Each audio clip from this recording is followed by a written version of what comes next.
La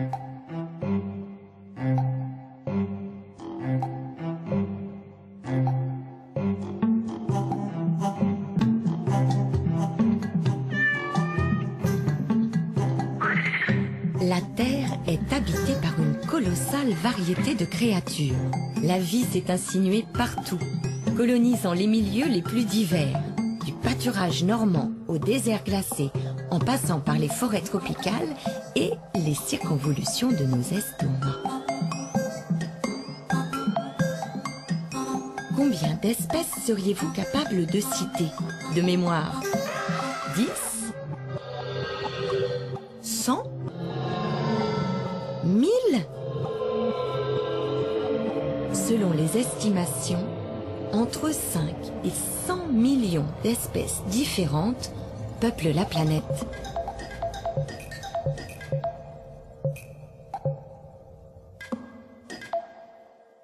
Parmi ces millions d'espèces, il y en a de toutes les formes et de toutes les couleurs.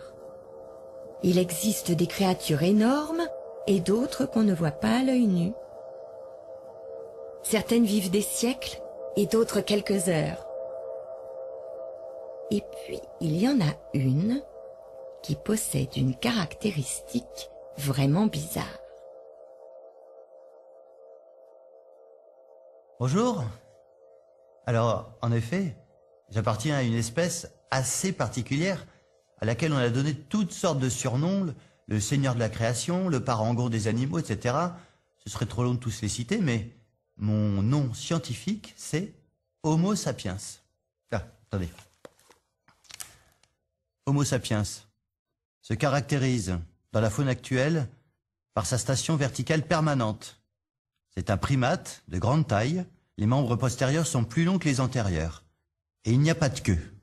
Bon alors je sais, au premier coup d'œil comme ça, j'ai l'air assez banal, mais mon espèce est la seule, autant qu'on sache, qui a entrepris de mettre de l'ordre dans le monde vivant. Tout le monde a entendu parler de la systématique. Non? Attendez. Parmi les innombrables classifications qu'on a imaginées, il y en a une qui a plus de sens que les autres. Ce buisson sphérique, c'est la version actuelle d'une très ancienne image, l'arbre de la vie. Toutes les espèces vivant sur Terre sont là, à chaque extrémité de ces millions de branches. Cette représentation contemporaine est le résultat d'un long processus qui a commencé par une échelle. Cet arbre, c'est comme ça qu'on le dessine au XIXe siècle.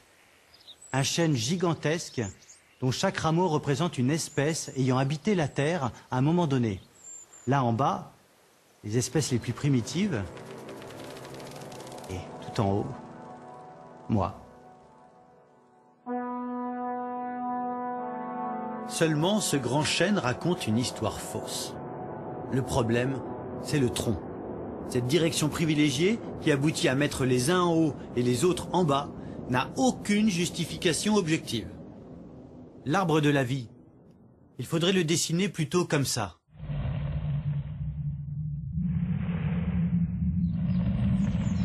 Un buisson sphérique, sans tronc aucun, qui ne pousse pas vers le haut, mais dans tous les sens.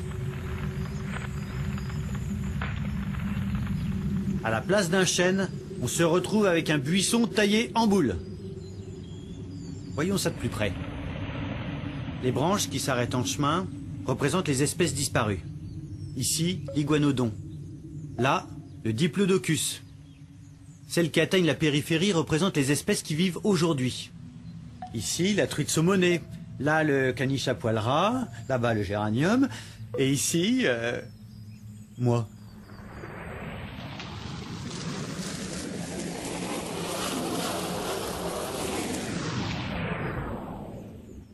Voilà. Au lieu de trôner comme autrefois au sommet de l'arbre du vivant, je me retrouve au bout d'une branche banale, comme une vulgaire crevette. C'est légèrement embarrassant, mais tout ça parce que les scientifiques, depuis un siècle ou deux, se sont mis en tête de me traiter comme une espèce ordinaire.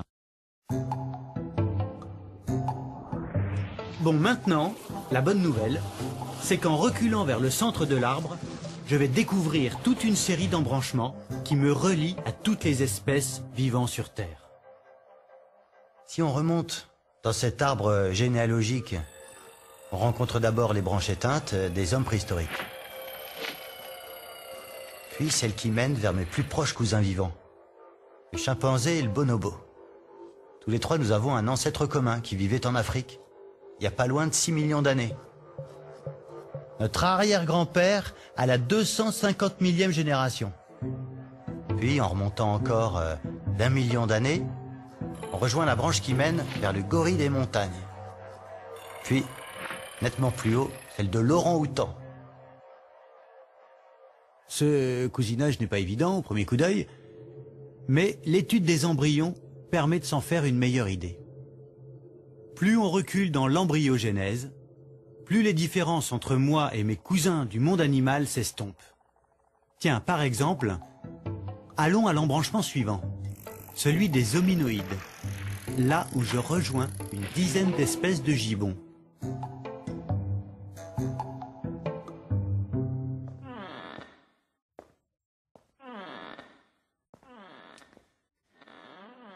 Ce que nous avons en commun, le gibbon et moi, c'est un caractère spécifique bien visible. C'est l'absence totale de queue. Je suis un hominoïde parce que je n'ai pas de queue.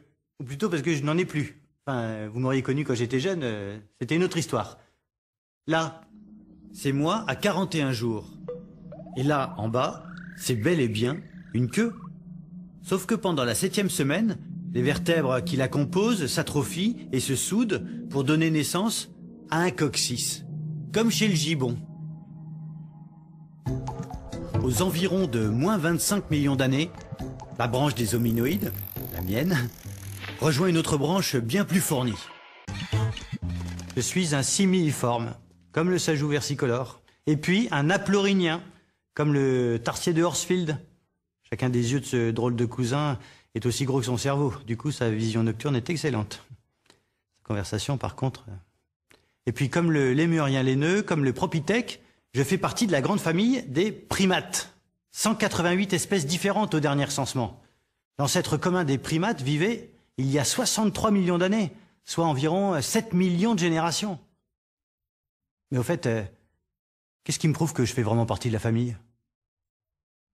D'après les systématiciens, ce serait à cause de mon pouce.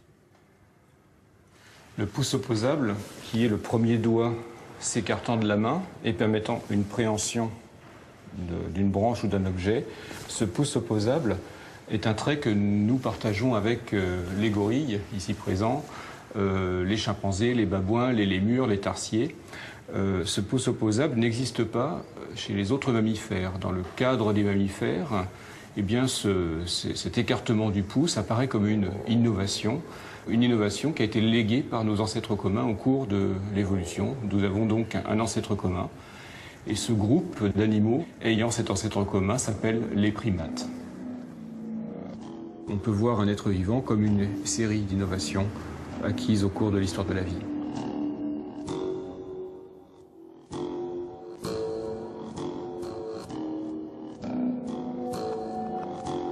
Cette notion d'innovation partagée, c'est la clé qui permet de constituer des groupes et ainsi de classer le monde vivant. Je suis un puzzle, un patchwork d'innovation opéré au cours des millions d'années d'évolution. Il y a le pouce, bien sûr, mais aussi la station debout, le nez, la glande mammaire, le poumon à alvéole, la nageoire charnue, la symétrie bilatérale, la colonne vertébrale, etc., etc. En fait, l'arbre raconte mon corps. Certaines parties, comme le pouce, sont très récentes, d'autres, comme le noyau cellulaire, très, très, très anciennes. Chacune des pièces du puzzle correspond donc à un embranchement de l'arbre du vivant. En continuant de remonter vers le centre de l'arbre, on va retrouver l'origine de chacune d'entre elles. Le nez, là, le poil, ici, la mâchoire, là-bas, et ainsi de suite. D'autant plus que l'embranchement suivant est particulièrement chargé. les 58 000 deutérostomiens se retrouvent totalement submergés par un afflux massif de nouveaux cousins. Plus d'1 million.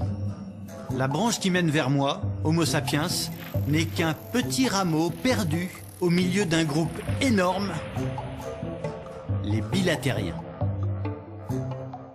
Je suis un bilatérien, comme la mouche du vinaigre, mais aussi comme le crabe ou comme l'escargot de Bourgogne, car je suis traversé par un plan de symétrie qui partage mon corps en deux moitiés semblables. Du fait de cette symétrie, j'ai aussi une direction privilégiée avec un avant et un arrière. Toutes choses dont les éponges ou les méduses, par exemple, sont dépourvues. Parmi mes cousins bilatériens, il y a tous les arthropodes, les crabes, les insectes, etc. Tous les mollusques. Et aussi beaucoup de familles, aujourd'hui disparues, dont les seuls représentants sont des fossiles. Les espèces éteintes, c'est pas en millions qu'elles se comptent, mais en dizaines de milliards. Revenons plutôt chez les vivants. Il nous reste encore quelques cousins à découvrir. À moins 700 millions d'années, on atteint la limite de ce qu'on a l'habitude d'appeler le règne animal. Les systématiciens, eux, préfèrent parler de métazoaires. Je suis un métazoaire, comme l'éponge à crevettes, parce que je suis un organisme pluricellulaire mobile. C'est-à-dire que je suis composé de plusieurs cellules et que je bouge.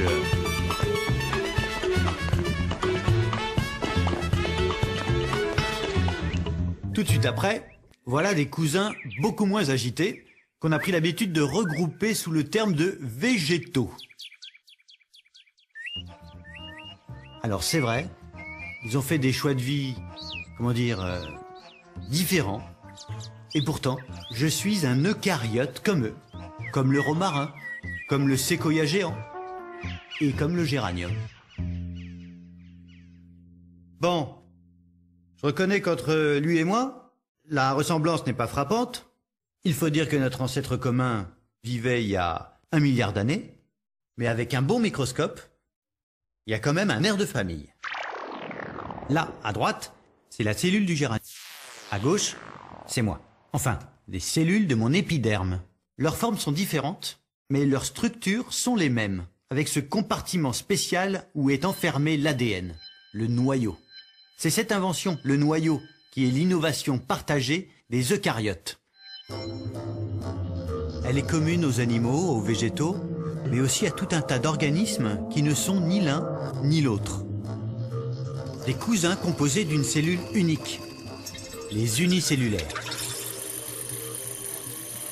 Autrefois, tous les êtres vivants étaient rattachés soit au règne animal, soit au règne végétal. Et les unicellulaires n'échappaient pas à la règle. Les microalgues étaient végétales comme la betterave, les paramécies animales comme la girafe.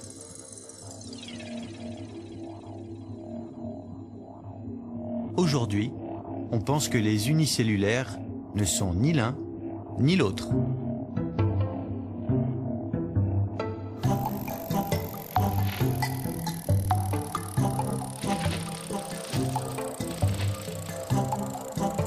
La branche des eucaryotes, c'est l'une des 3 branches maîtresses de l'arbre du vivant.